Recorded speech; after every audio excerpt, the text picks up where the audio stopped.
আমার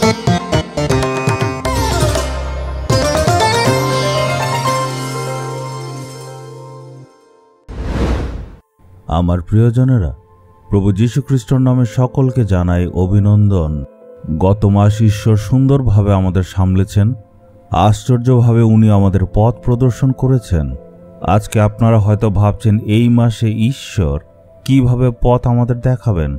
আপনারা আজকে এই জায়গাটা দেখছেন, আপনারা কি একটা ছোট্ট ঝর্ণার আওয়াজ শুনতে পাচ্ছেন? এটা হচ্ছে জাপানের একটা বাগান, যেটা জাপানের শহর টোকিওতে রয়েছে। জাপানিরা যেখানে বাগান তৈরি করে সবগুলি ঠিক এমনই হয়। পৃথিবীর যেখানেই হোক না কেন তাদের বাগানে পাথর আর একটা ঝর্ণা থাকবেই। চারদিকে অনেক গাছও থাকে, আর বাঁশ গাছও চারদিকে দেখবেন।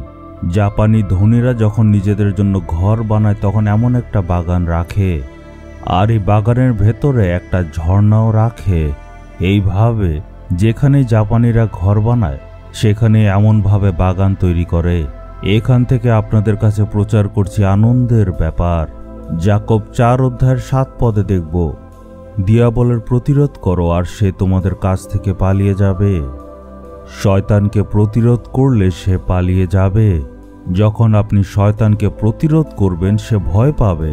এটাই প্রতিজ্ঞা। আমাদের প্রতিদিনের জীবনে আমরা নানা রকম বিপদ আপদ সমস্যা দুঃখর সম্মুখীন হই। ঘরের সমস্যা, বাইরের সমস্যা, পরিবারের সমস্যা, সেবা কাজের সমস্যা, সবখানে কত রকম সমস্যার সম্মুখীন হতে হয়। এই সবের কারণ কি? যখন বিপদ আর সমস্যা আসে তখন আমরা অনেক সময় ভাবি যে আমাদের চারদিকে যে মানুষরা আছে তারাই হচ্ছে আমার আসল শত্রু। তা নয়। প্রতিদিনের সমস্যা যখন আমরা প্রভু যীশুকে গ্রহণ করি তখন শয়তান আমাদের বিরুদ্ধে দাঁড়ায়। তার মানে সকল সমস্যার আসল উৎস হচ্ছে শয়তান। সেই আমাদের জীবনে অসুস্থতার সমস্যা আনে। কোনো না কোনো পরীক্ষা আমাদের জীবনে সে নিয়ে আসে। তখন আমরা ভাবি যে এই অসুস্থতা থেকে, এই সমস্যা থেকে, এই দুঃখ থেকে, এই বিপদ থেকে কিভাবে উদ্ধার পেতে পারি। আমরা ঈশ্বরকে বলি সুস্থ করে দিন, কিন্তু শুধু এমন করলে চলবে না। কারণ বাক্যে লেখা আছে, যখন আমরা যীশু খ্রিস্টের নামে শয়তানকে প্রতিরোধ করি তখন সে পালিয়ে যায়। ঈশ্বর বলছেন তুমি প্রতিরোধ করো। একজন বোনের জীবনে অভিজ্ঞতার থেকে আমি বলছি, অনেক কষ্টে ছিল সে, অনেক বিপদ আর দুশ্চিন্তার মধ্যে ছিল। সে প্রার্থনা করেছিল, প্রভু আমাকে আশীর্বাদ করুন, আমার সব দুশ্চিন্তা দূর করে দিন। ঈশ্বর উত্তর দিলেন। ঈশ্বর তাকে বললেন, তুমি আমার কাছে কেন চাইছো? সমস্যা তো শয়তান তোমাকে দিয়েছে, তুমি তাকে প্রতিরোধ করো। শয়তানকে তাড়ানোর ক্ষমতা তোমাকে দেওয়া হয়েছে।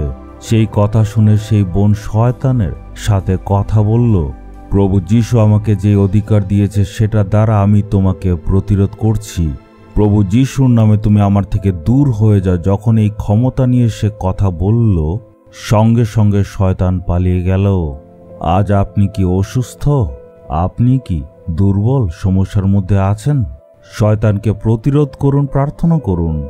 বাইবেলে লেখা আছে তুমি বিশ্বাস করো, আর যেই ক্ষমতা তোমাকে দেওয়া হয়েছে সেটার দ্বারা শয়তানের প্রতিরোধ করো।